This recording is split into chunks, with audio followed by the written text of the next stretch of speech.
एच.सी. वर्मा के concept of physics volume 1 के physics and mathematics chapter 2 का जो एक्सरसाइज क्वेश्चन नंबर है वो आपको 17 से 19 तक हम लोग बनाएंगे और इनके बेसिक कंसेप्ट को समझेंगे। 17 क्वेश्चन नंबर है, फिर 18 है और ये है 19 क्वेश्चन नंबर। तो सबसे पहले 17 क्वेश्चन नंबर पे विचार करते हैं।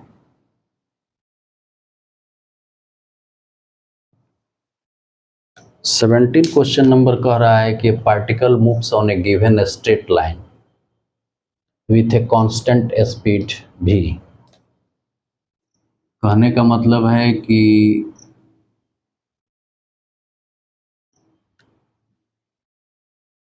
ये आपका स्ट्रेट लाइन हुआ और कोई पार्टिकल है वो कांस्टेंट स्पीड v से चल रहा है। At a certain time it is at a point p on its straight line path O is a fixed point। मान लीजिए कि यहाँ आपका O कोई फिक्स पॉइंट है और O से डिस्टेंस ले लीजिए, ये R ले लीजिए और ये स्ट्रेट लाइन पे ये पार्टिकल चल रहा है। तो मान लीजिए कि ये कोई पॉइंट P है, तो P पॉइंट पे इसकी जो वेलोसिटी है, ये वेलोसिटी P पॉइंट पे जो वेलोसिटी है वो v है।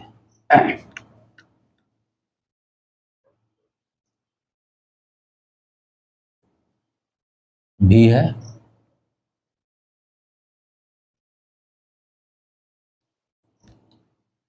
और ये है मान लीजिए आपका P पॉइंट। तो O से P को मिला दीजिए,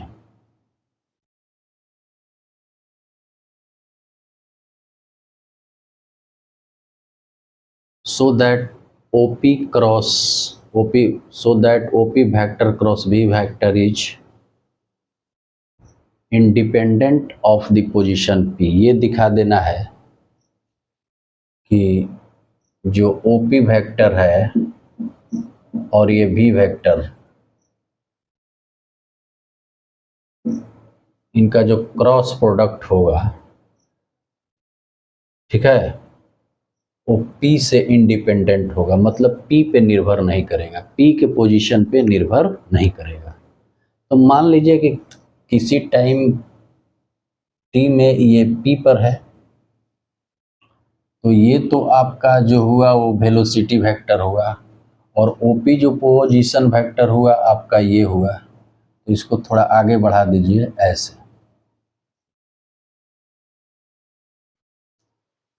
अब देखिए यहाँ का मान लीजिए कि ये थीटा है, एंगल बना रहा है थीटा, तो ये आपका ये OP वेक्टर हुआ। तो इसको और आगे बढ़ाने से इसका टेल और V वेक्टर के टेल, यानी कि दो वेक्टर के टेल के बीच का एंगल ये भी थीटा हो जाएगा, क्योंकि ये थीटा है तो ये थीटा, क्योंकि दो लाइन जो है किसी बिंदु पर दो स्ट्रेट लाइन कटती है तो आमने सामने का एंगल क्या होता है, बराबर होता है। ये बराबर ये हो जाएगा, ये बराबर ये हो जाएगा। एक चीज कह रहा है कि ये भी का मान नहीं बदल रहा है। तो मान लीजिए कि अबरी बार यहाँ आ गया, पी डैक्स पे आ गया। पी डैक्स पे आ जाने के कारण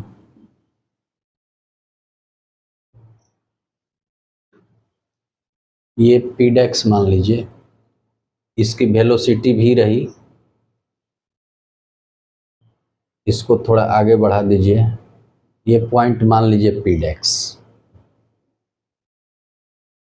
तो मान लीजिए कि अगर ये जो एंगल है वो बीटा बन रहा है, तो ये भी एंगल क्या बनेगा, बीटा ही बनेगा। ओ कह रहा है कि फिक्स पॉइंट है,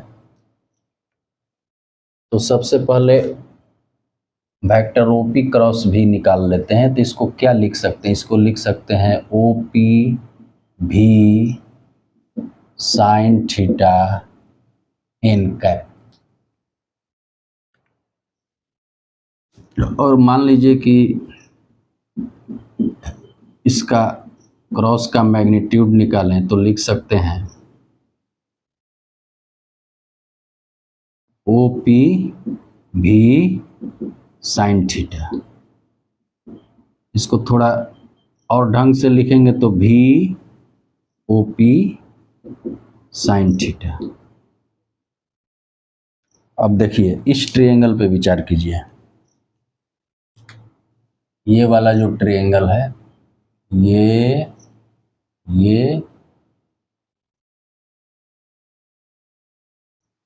और ये ट्रायंगल पे विचार कीजिए। अगर इस पे हम विचार करते हैं और लिख देते हैं कि साइन थीटा, तो साइन थीटा के लिए क्या लिखेंगे? ये तो आपका राइट एंगल हो गया, तो थीटा के सामने वाला क्या हुआ? ये परपेंडिकुलर हुआ, ये बेस हो गया। तो यानी कि साइन थीटा बराबर क्या लिखेंगे? तो मान लीजिए कि ओ आर लिख देंगे बटा हाइपोटेनियस, तो हाइपोटेनियस ओपी लिख देंगे। तो बस इसी का मान इसमें पुट कर देंगे, भी ओ पी साइन थीटा की जगह क्या लिख देंगे? O R by O P. तो देखिए ओपी से ओपी कट गया, तो इस स्थिति में हमें मिला भी ओ आर। ठीक। अब यहाँ का एक सिचुएशन लेते हैं।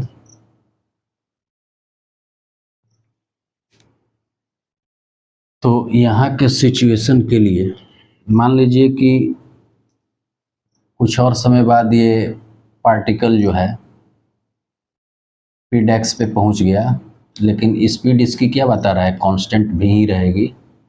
तो इस स्थिति में अबरी बार मान लीजिए कि इस ट्रायंगल पे विचार कीजिए। ये बड़ा सा ट्रायंगल, ये और ये, इस ट्रायंगल पे विचार करने पे क्या मिलेगा?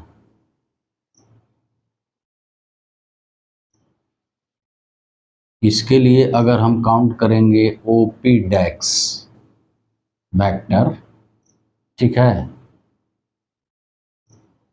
इनटू वी वेक्टर, तो इसको क्या लिखेंगे? OP v sine beta n cap. अगर इसकी मॉड की बात करेंगे तो ओपी डेक्स इंटू वी वेक्टर बराबर क्या हो जाएगा? ओपी भी साइन बीटा।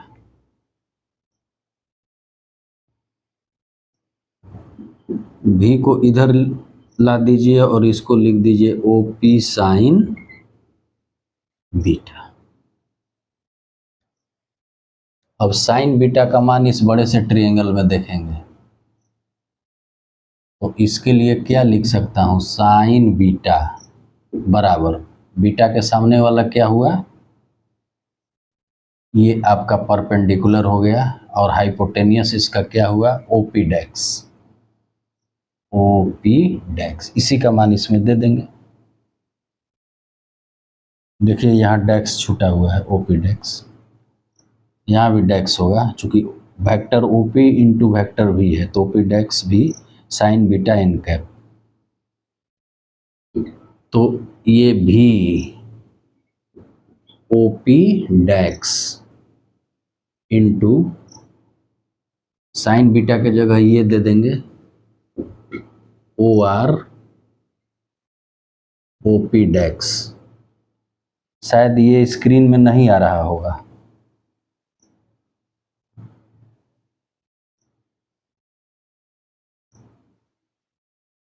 यहाँ से ये स्क्रीन में नहीं आ रहा होगा, इसलिए यहीं तक रहने देते हैं। ये अब इस चीज़ को मान लीजिए यहाँ लिख देते हैं, ये तो हो गया। तो इसको अगर हम लिखना चाहें यहाँ इस चीज़ को, तो क्या लिखेंगे, भी ओ पी डैक्स, साइन बीटा के जगह ये लिखेंगे into O R by O P डैक्स।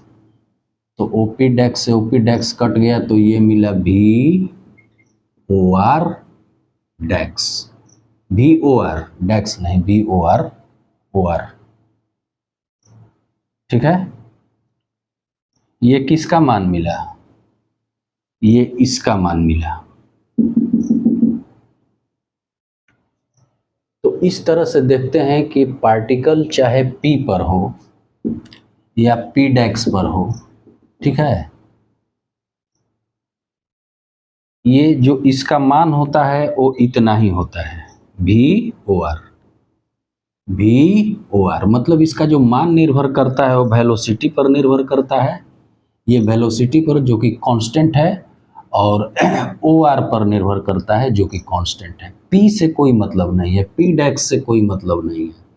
तो इस तरह से हम लोगों ने देखा कि ये जो है वो क्या है, इंडिपेंडेंट है, vector O P cross vector P independent है दी पोजीशन ऑफ पी से। क्योंकि देख लिया कि यहाँ भी वेक्टर ओ पी क्रॉस भी, इसका मॉड्यूल लेके निकाले तो भी ओ आर आया, और मान लीजिए कि ये पी डैक्स पे चला गया तो इसका भी निकाले तो क्या आया, भी ओ आर आया। तो ये निर्भर करता है इसके वेलोसिटी पे और फिर ओ आर पे। पी से पी डैक्स से कोई मतलब नहीं है, तो ये इंडिपेंडेंट होगा किससे, पोजीशन ऑफ पी से। हम लोगों ने देखा और इसको समझा। तो इस तरह से क्वेश्चन नंबर 17 जो है वो समाप्त हुआ। अब इसके बाद हम लोग विचार करेंगे क्वेश्चन नंबर 18 पे। इसको देख लीजिए, इसको मिटा देते हैं।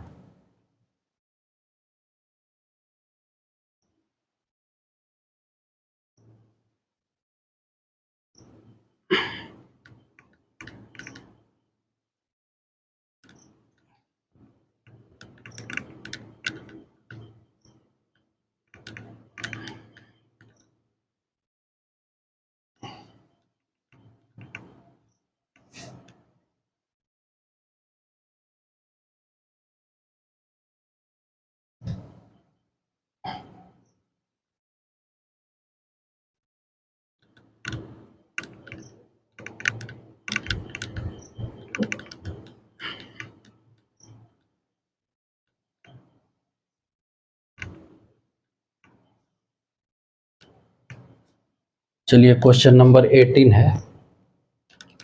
तो ये क्वेश्चन नंबर 18 है, तब इसके सलूशन पे विचार करेंगे। सलूशन क्वेश्चन नंबर 18 ये है, the force on a charge particle due to electric and magnetic field is given by. एक फोर्स का इक्वेशन दिया हुआ है,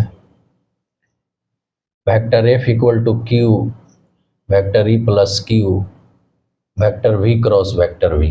यहाँ पे ई जो है वो इलेक्ट्रिक फील्ड है, और बी जो है वेक्टर वी वो मैग्नेटिक फील्ड है। सपोज ई एक्स एक्सिस के अलोंग है और बी जो मैग्नेटिक फील्ड है वो वाई एक्सिस के अलोंग है। तो what direction and with what minimum speed v should a positively charged particle be sent so that net force on it is zero। कह रहा है कि एक पार्टिकल को, ठीक है, किस डायरेक्शन में और कौन सी मिनिमम स्पीड से फेंका जाए, पार्टिकल पॉजिटिवली चार्ज है, कि ये जो नेट फोर्स है एफ ये जीरो के बराबर हो जाए। इसके कहने का मतलब यही है। तो आइए इस पर विचार करते हैं। जो आपका इक्वेशन दिया हुआ है, ये दिया हुआ है vector F equal to q vector E q vector v cross vector B.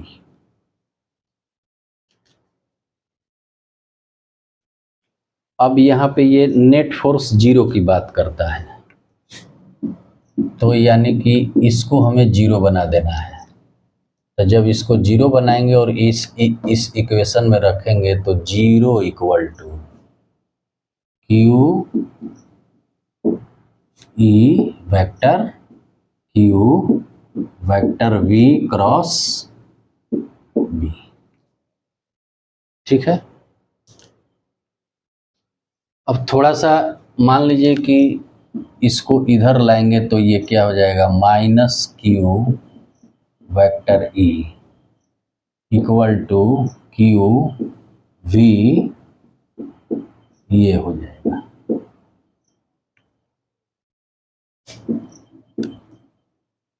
देखिए Q से Q कैंसिल हो जाएगा तो ये आएगा vector E equal to vector V cross vector B। अब कह रहा है कि E जो है वो अलोंग एक्स एक्सिस है, तो इसको थोड़ा सा ऐसे हम लोग लिख सकते हैं माइनस आई या आई कैप लगा दीजिए इक्वल टू V, और B की बात करता है अलोंग दी वाई एक्सिस, तो क्रॉस वाई एक्सिस के लिए क्या लिखते हैं, J। ठीक है।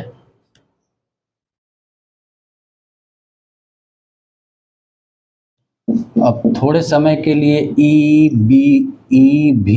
भी है और बी, इसको भूल जाइए। तो ये इसको ऐसे लिखा जा सकता है, यहाँ क्या होगा कि मान लीजिए कि जे कैप के साथ क्रॉस किया जाए तो माइनस आई आ जाएगा, क्रॉस प्रोडक्ट।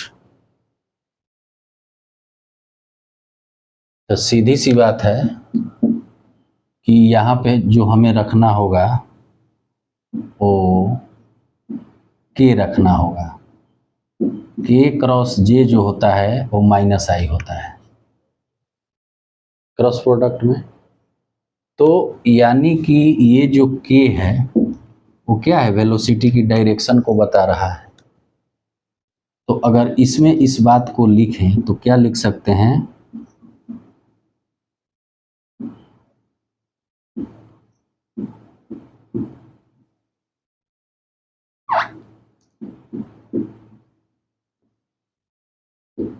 यानी कि वेलोसिटी को के मतलब जेड एक्सिस के अलोंग, उस पार्टिकल के वेलोसिटी का जो डायरेक्शन होगा वो क्या होगा, जेड एक्सिस के अलोंग। आई एक्स एक्सिस को रिप्रेजेंट करता है, जे वाई एक्सिस को रिप्रेजेंट करता है, और के जेड एक्सिस को रिप्रेजेंट करता है।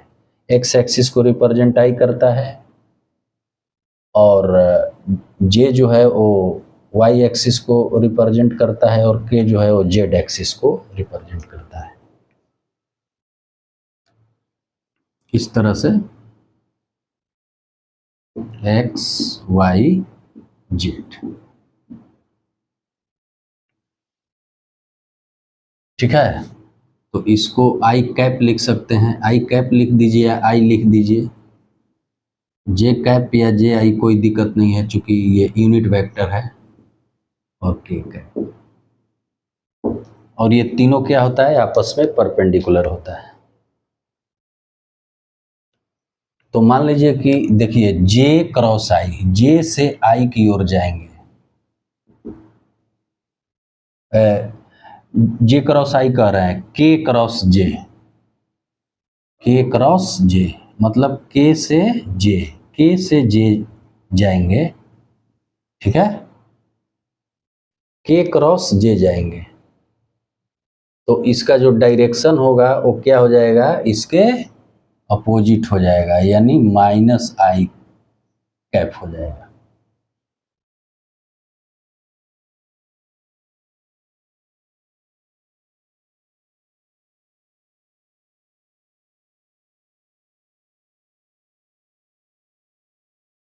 तो इस बात को आप लोग समझ गए। अब इसमें एक दूसरी चीज कर रहा है कि इन व्हाट डायरेक्शन, तो डायरेक्शन हम लोगों ने निकाल लिया। अब मिनिमम स्पीड निकालना है इसका कि क्या होगा। ठीक है, तो देखिए इसी को सीधे अगर आगे हल करेंगे तो मान लीजिए कि ये तो आपका ई आई कैप है, ठीक है, या मान लीजिए एरो लगा दीजिए, तो ये भी बी क्या हो जाएगा, इसको हम लोग लिख सकते हैं, चूंकि भी बी क्या होता है, एक दूसरे पर ये परपेंडिकुलर है ना, एक भी जो है वो क्या है,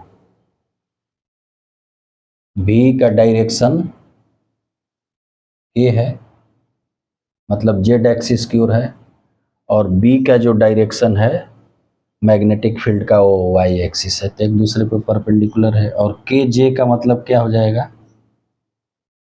के और जे करेंगे तो ये आपको मिल जाएगा माइनस आई, ऐसे भी लिख सकते हैं, इससे ये कटा भी सकते हैं, माइनस भी खत्म हो गया, ये भी खत्म हो गया। तो जो हमें मिला ई बराबर, ये परपेंडिकुलर होता है ना, एक दूसरे पे परपेंडिकुलर होता है, तो यहाँ थीटा बराबर क्या दे देना होगा, 90 डिग्री। तो भी बी साइन 90, साइन 90 का मान क्या होता है 1, तो भी ही रह जाएगा। अब वो कह रहा है कि मिनिमम स्पीड की बात कर रहा है, तो अगर भी निकालें तो भी निकालेंगे तो क्या होगा, ई बाई बी, यही आपका मिनिमम स्पीड हो जाएगा।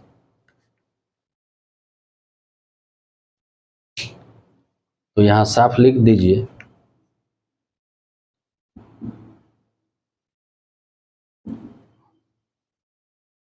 Minimum speed of particle v equal to क्या होगा, ई बाई बी, ठीक है। मतलब कि इलेक्ट्रिक फील्ड का मैग्नीट्यूड बटा मैग्नेटिक फील्ड के मैग्नीट्यूड का जो ये होगा रेशियो होगा, वो क्या होगा, उसकी मिनिमम स्पीड हो जाएगी। और v का जो डायरेक्शन होगा वो जेड एक्सिस के अलोंग होगा, ठीक है, वो तो निकाल ही चुके हैं, यही ना है। तो हम आशा करते हैं कि आप लोग इस बात को समझ गए होंगे।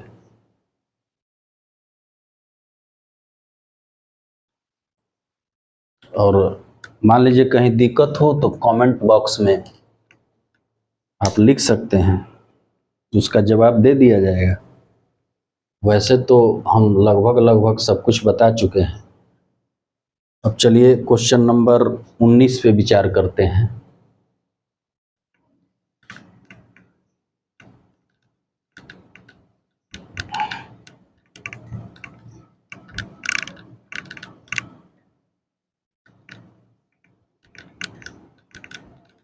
देखिए एच.सी. वर्मा का जो न्यूमेरिकल है उसको आप अच्छी तरह से बना लीजिए, तो न जेई के लिए दिक्कत होगा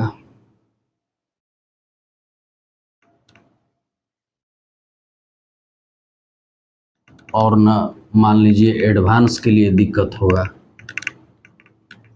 और न ही नीट के लिए दिक्कत होगा।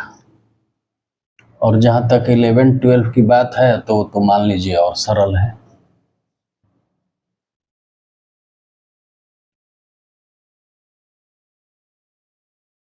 क्वेश्चन नंबर 19 कह रहा है कि give an example for which vector A dot vector B equal to vector C dot vector B but vector A not equal to vector C. इसके कहने का मतलब है कि दो वेक्टर है, सॉल्यूशन 19, ए डॉट बी बराबर आपको दिया है vector C dot vector B, लेकिन कह रहा है कि but vector A not equal to vector C. तो इसका एक एग्जाम्पल बताना है, ठीक है। वेक्टर ए को हम ले लेते हैं, मान लीजिए आई कैप, बी को ले लेते हैं जे कैप, और वेक्टर सी को ले लेते हैं के कैप, यूनिट वेक्टर। तो इस तरह से vector A dot vector B अगर निकालेंगे तो क्या निकाल पाएंगे, i cap dot j cap. तो हम जानते हैं कि आई और जे क्या होता है, एक दूसरे पे परपेंडिकुलर होता है, इसका मैग्नीट्यूड 1 होता है। ठीक है, जहाँ तक थीटा की बात है तो थीटा इसमें क्या आ जाएगा, cos 90 डिग्री। थीटा का मान cos 90 डिग्री आ जाएगा। सी और बी इसको भी निकालेंगे तो सी के लिए माने हैं क्या, के कैप डॉट, बी के लिए जे कैप। तो ये भी क्या है, एक दूसरे पे परपेंडिकुलर होता है, तो यहाँ भी थीटा का मान जो होगा वो 90 डिग्री हो जाएगा। ठीक है, तो इस तरह से ये दोनों वेक्टर तो आपस में बराबर हो ही जाएगा।